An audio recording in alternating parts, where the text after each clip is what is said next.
Good evening and welcome to STARCAST from Planet Waves. I am Eric Francis Coppolino, your friendly neighborhood astrologer, here with the regular edition of STARCAST for the 12th of September, 2024.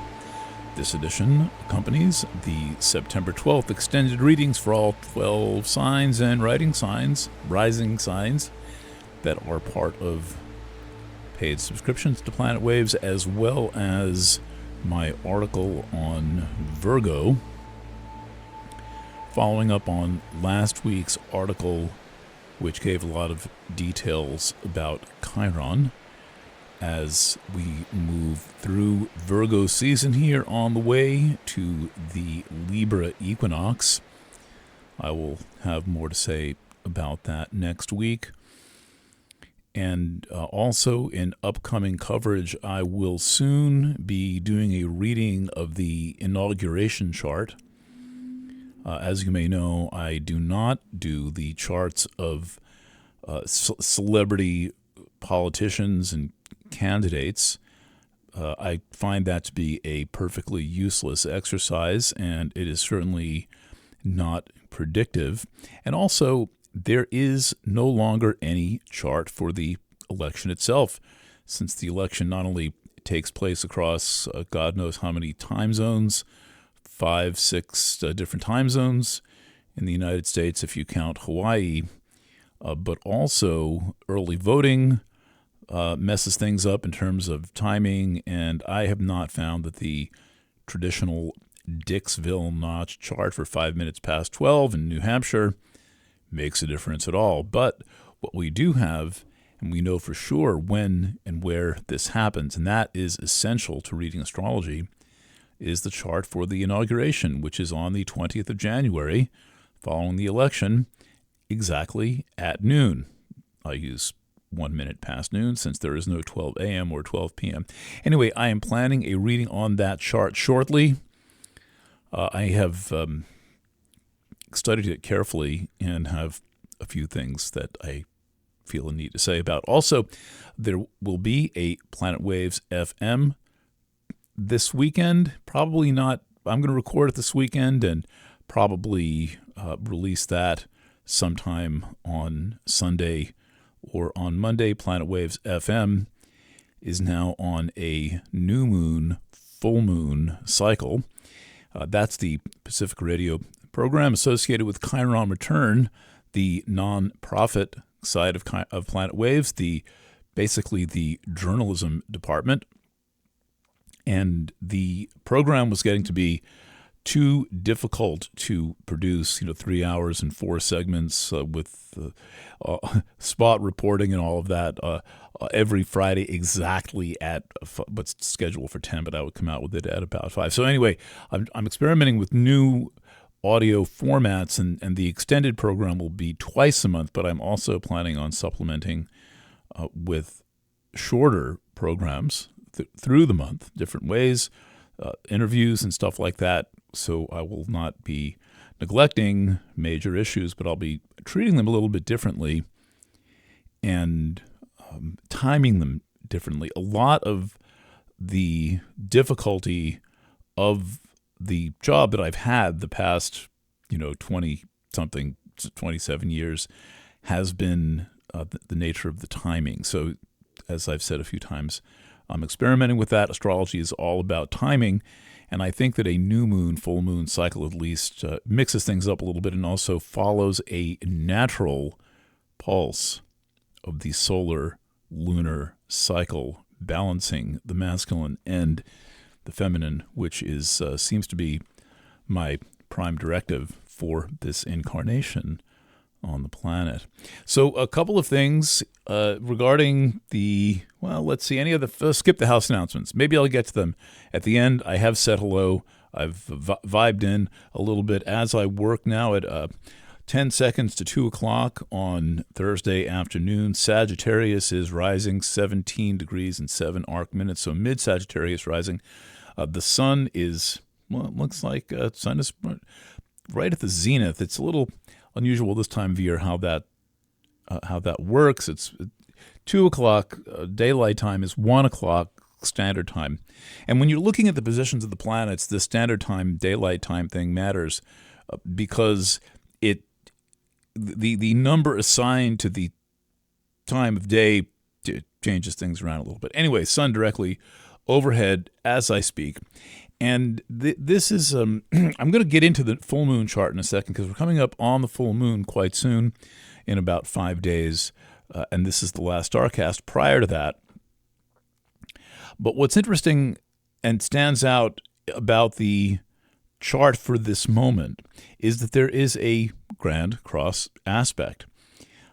The lunar nodes, as I've discussed many times in bringing up the family Hunger Game setup in the chart, that's this 5-pointed conjunction in early Capricorn. I'll go through them again. Ixion, that's a Plutino out there. Quaoar, that's a Cubewanos, that's out there too. That's like 300-ish year orbit. The Plutino is around 250. The Cubewanos about 300. And then Pholus, the second Centaur, an orbit crosser, crosses many different orbits. Pholus is quite a powerful little point. The second Centaur after Chiron. Chiron's not big in the charts right now. It will be soon. And then Cupido, one of the planets without a body, that's called a Uranian point or a trans-Neptunian point. Does not really exist except in the minds and computer programs of some few astrologers. Now I don't even know who's using these things. A couple of straggling Uranian astrologers are left. They never answer my emails. I don't know what's going on with them. If you're a Uranian astrologer, please write to me. I'm interested in speaking with you about the art of Uranian astrology. Long-time friend and fan of Martha Lang Westcott and Arlene Kramer and others. All right, so the moon is passing through this alignment right now. It's been there all day. It's just now separating. The moon is conjunct Ceres. Ceres is in direct motion in Capricorn. So we've experienced the Ceres retrograde that went on all summer. Ceres getting mixed up in this group of minor planets. This is my whole grape in the grain discussion. The grape being Pholus, a story about wine, and Ceres being the grain, a story about grain. The moon has passed through this, and all summer long, this alignment has been at 90 degrees to the lunar nodes. And that meant that a lot has hinged upon the processing of this aspect cluster, this group, this grand conjunction of 5 points. I haven't heard from very many people about what your scenario is with your family and dealing with family situations, legacy material from fairly recent ancestors, maybe even longer as digital time moves forward. I hear less and less about the spiritual matters that used to be front and center in the discussion, as if the digital realm is God and is everything in some way and has blotted out all other realities. It has not. The Dharma remains unchanged. Anyway, the moon has passed through that today, is done being square to the lunar nodes and being conjunct all those other points. Ixion, Pholus, Quaoar, however you want to say it, Cupido, and Ceres, done with the nodes. But now, opposite that, in Cancer, Mars has entered Cancer, where it will be moving slowly and powerfully until it enters Leo very late in the year, preparing for its retrograde in Leo and Cancer. And so this is important. Mars can be very useful because it bestows motivation and energy and focus. And it is going to be slow. It is slow and powerful in the sign Cancer because it's just ahead of the retrograde. So it's spending more time than usual in a sign. And what is happening is that Mars is going to make oppositions to all of these points in Capricorn over the next week or so. And so we're going to get kind of one last hurrah of this aspect at full strength. We've got to see what this is about. we have to understand what this is about. There's not a day that goes by, perhaps a slight exaggeration. There's barely a day that goes by where I do not hear some harrowing story about problems with alcohol abuse. This is taken casually by the culture. It is not acknowledged, seems like, by anybody except those who are in the program in some way. You can kind of have the program people who completely stop, and then you have everybody else who doesn't really say anything about this whole thing, about like the entire society swimming in alcohol. So Mars is moving through this territory, and there are going to be things that come up. Also, right now and through the weekend, Mars is at a 90-degree angle to the lunar nodes. This is noteworthy. It's always noteworthy when something is at what is called the bending, and there are still elements in the Capricorn group that are at the bending. The bending is when something is square the lunar nodes. It must be confronted. And so if you are dealing with things, with problems that seem to be persistent, maybe there's something about this aspect pattern that will help you get a result if you address it. So we're still in this territory of ancestral legacy material related to or influenced by food, in particular mass-produced food, and the grape and the grain. Those two are mass-produced. As I mentioned yesterday, in a really outstanding 45-minute version of this program that only about 150 people have clicked on because it deals with space travel and 9/11, or that's what the branding is, and by 20 minutes in, I've left those subjects behind.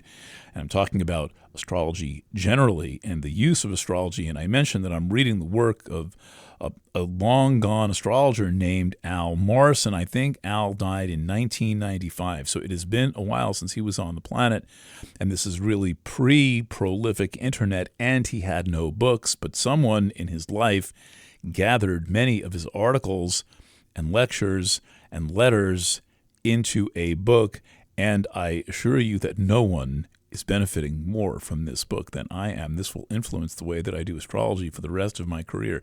And Morrison, I was reading a chapter today on Ceres, and he's saying the thing you must understand about Ceres is that whatever it represents the production model of that thing, i.e. agriculture does not deal with unique plants. There are places where the smallest little plot of a farm is a square mile.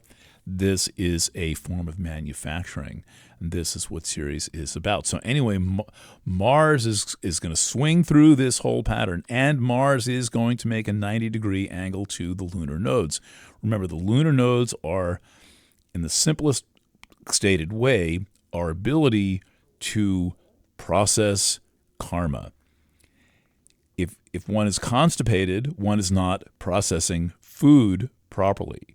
It's getting blocked up in some way. If one has diarrhea, one is not processing food.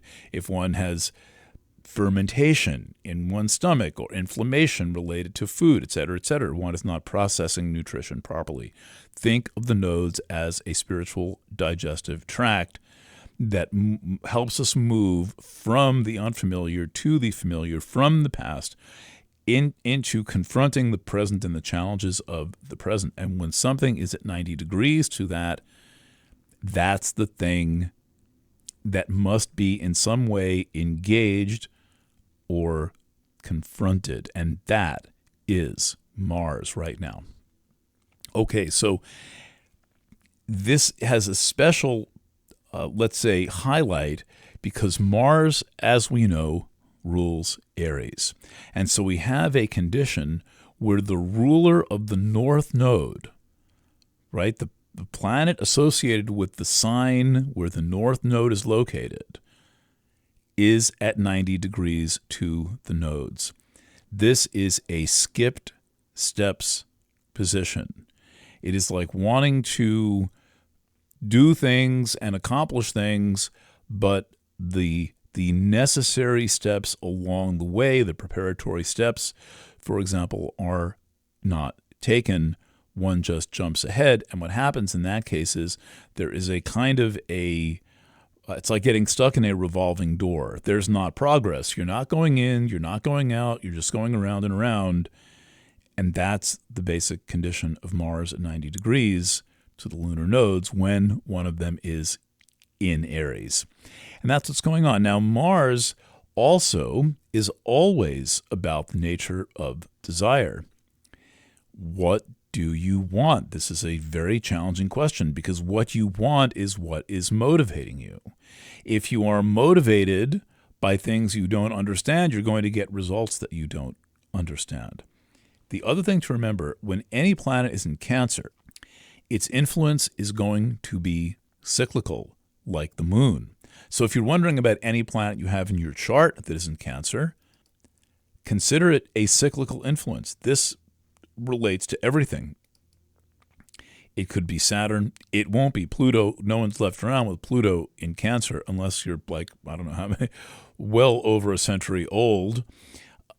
And take the interpretation of the planet and then add cyclical to it and see if you get a better result understanding what that planet is about. So Mars in Cancer is talking about the cyclical nature of desire. This includes all desire. Mars especially is about sexual desire, which is rarely a straight line from one thing to the next. Sexual desire is usually some form of hot, warm, cool, hot, cool, warm, hot. It changes and it moves. That's part of being alive. Our hormones are changing. Sex has a lot to do with perception. It has to do with how we're feeling at any given time, which can influence our perception. And I was going to say must, but it's better if we live in a world where we respect the fact that these things tend to morph and run in cycles. And so there's a question here about the cycles of desire and the cycles of dedication to your desire. Mars in Cancer square the lunar nodes. All of this, of course, affected and influenced by the grape and the grain. Track your desire nature under the influence of the grape and the grain. Now, I will be getting to, before the end of the year, probably in the early autumn, the question of ubiquitous cannabis. Suddenly, cannabis is everywhere. Suddenly, you can throw your entire stash box in a priority mail box and send it across the country to your friend, and it's perfectly legal to do that. Whereas I personally know someone, I stayed at his Airbnb in January, who served 20 years for selling pot. Now he has a legal dispensary right on Route 32 in Kingston. I think that this is a strange state of affairs, and what makes me concerned about it is that, first of all, this is not the cannabis of the 1960s. These edibles and these hybridized strains and the Delta 8 and the Delta 9 and the varying levels of CBD and THC, it is a whole level of technology. It is not about, roll a joint and hang out with your friends. Rather, many of us are living in these isolated experiences of the internet, and cannabis has a way of being isolating. There were times when it was a group activity. Cannabis is no longer a group activity. It would seem to be, for most people who use it, an isolating activity. Also, the homeopathic keynote of cannabis is overstimulation without risk. And we already live in times of overstimulation without risk, known as the internet. And I am working on my analysis of the merger of totally all-pervasive digital conditions and its consciousness and totally pervasive cannabis and its psychic state, and the two of these things merging.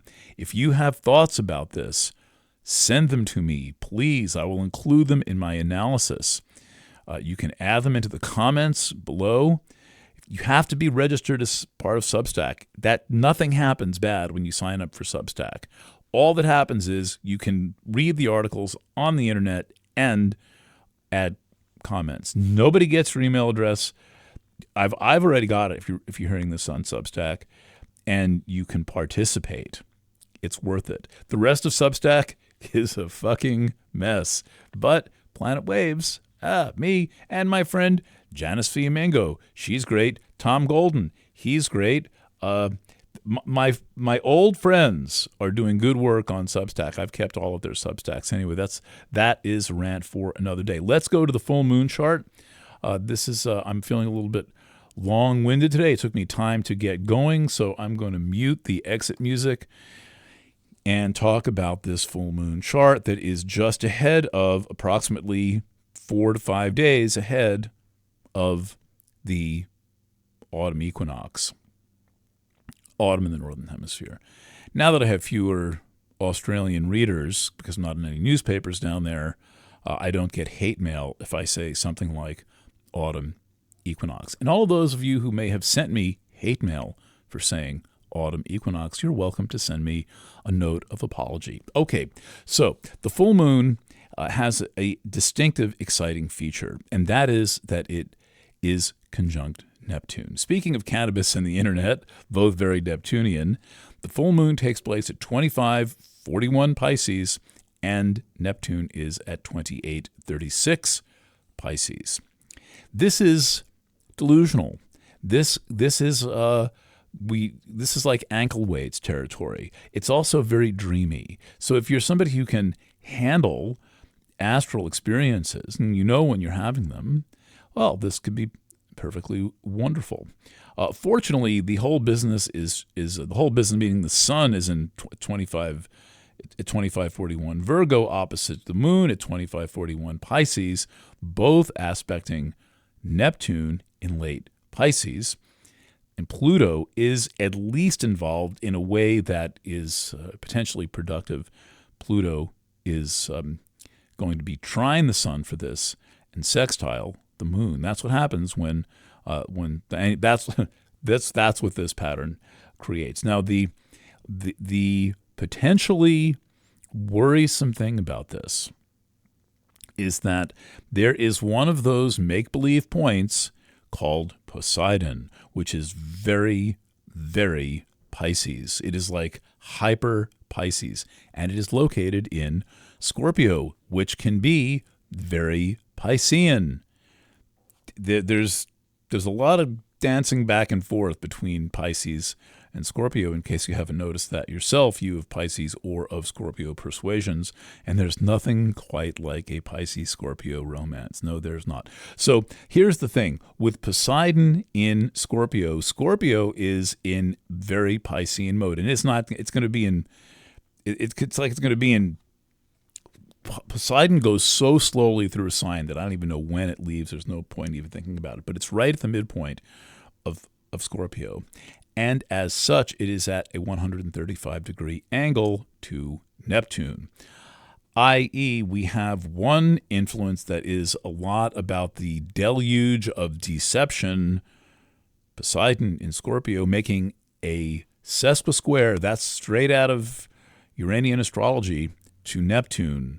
So that is part of what this is. I was the recipient of actually of several over the past year, little mini rants from my good friend Martha Lang Westcott, who is the master of this branch of astrology, saying, this is what's going on. These people won't fucking leave us alone. You just turn on any mass media outlet and they are hosing you down with lies. It is completely abusive. The medium is the message, and that is what's going on. By the way, if you're wondering how it's possible that I could claim to be giving you something nutritious and authentic and loving and kind in the digital environment, that is because Planet Waves, i.e. me and the people that I gather together, function as an anti-environment influence. By anti-environment, I don't mean we like to kill frogs and trees. I mean that we are flying into the headwind of the prevailing environment, and I know it. one of the most influential pieces of Marshall McLuhan's writing, and this probably is available somewhere on the internet. I have a copy of the typescript that his secretary typed for him called The Relationship Between Environment and Anti-Environment. If someone's interested in this, send me a friendly and polite note, and I will try to locate a copy of it, but you can probably find it yourself. We all need to go anti-environment when the prevailing environment is one of a deluge of deception, by which I mean delusional, verging on psychotic, completely detached, isolating deception. We have to basically get in our little rowboat, put on a life jacket, and navigate those waters lest we be tipped over by them. And McLuhan's advice for surviving in what he called the maelstrom, this cyclical storm, that he was talking about the maelstrom in the 1960s and saying we are in a maelstrom. The concept comes out of Edgar Allan Poe. And there's a character in a Poe short story who is caught in a maelstrom. There's a shipwreck. And there was one of these actually took out a very large yacht. And killed a bunch of lawyers who had just won a big lawsuit. It was a storm like this. It's just a kind of a cyclone on the water. And the key in a maelstrom is focus on something tangible and solid and stay connected to that. In the case of the Edgar Allan Poe story, which I think is called The Maelstrom, the person who does survive grabs a hold of a trunk, that like a shipping trunk that can float and is solid, and he manages to survive this. And so this is McLuhan's interpretation of what to do in the event of being caught in a maelstrom. But it helps if you know that you're caught in the maelstrom. And most of the time we do not know. We take all kinds of ideas for granted, all kinds of things that are just like, oh, that's the way it is. Oh, that's normal. Oh, that's a helpful philosophy. Why do you think so? Someone told you that it was. And you never bothered to look it up or argue with them or find out for yourself. And one of the things that digital does is it makes everyone think they're a genius, and it makes people lazy. I'm finding it. I'm in a new wave of being appalled by the number of people who are taking in content, or use the word consuming content, attempting to read and watch. Listening is different, because listening you get the full experience on a small device, on something like a phone. It is like taking the entire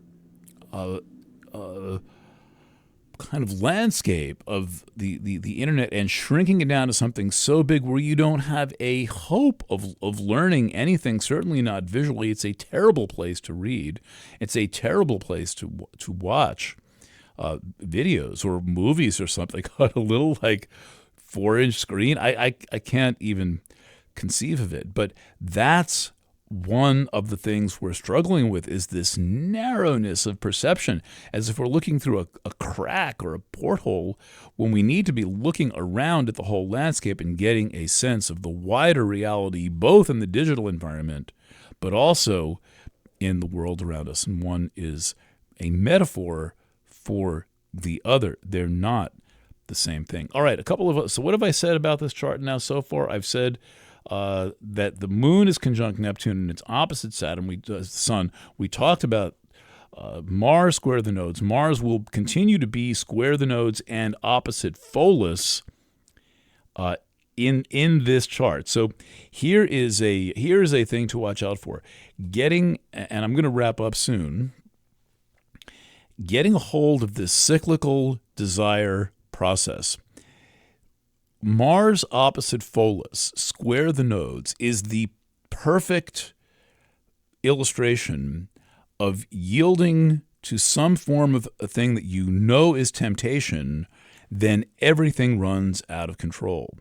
So with this, and usually you would apply this to a trine, but the opposition to Pholus has a similar effect of momentum just gathering, of noticing the way things are going and taking steps to intervene as soon as you notice the pattern. If this is something you've got to change, then making the decision to change sooner rather than later. As soon as you see the pattern, stop and make the adjustment. This is likely to work. Also in this chart, this is a very exciting chart. Venus is opposite Chiron. Barbara Clow got this one right when she said Venus opposite Chiron is about catastrophobia. And we are so driven right now by catastrophobia. I dread to think how many people are kept up nights wondering when the economy is going to collapse or when some society-wide worst-case scenario is going to happen. Well, look, we lived through one, and most people didn't care. That's really the thing to consider. We lived through one in 2020. We lived through an absolute worst-case scenario in 2020, a total, ridiculous, fraudulent reaction and overreaction. And most people not only didn't care, they took part in silencing all of those who were asking questions. So now if something happens again, the question is, are you going to be one of the people who asks questions, who considers what's going on in your environment, or are you going to join those who are throwing rocks at the people who are asking questions? I leave you on that query. With that query, my article, by the way, ends with about 10 different queries associated with Virgo and the broader theme of healing, which is one of the essential themes of Virgo, as is the whole concept of service and doing things because they are the thing to do and not because you will profit from them. All right, so I am officially wrapped up with this particular podcast. We will have more next week.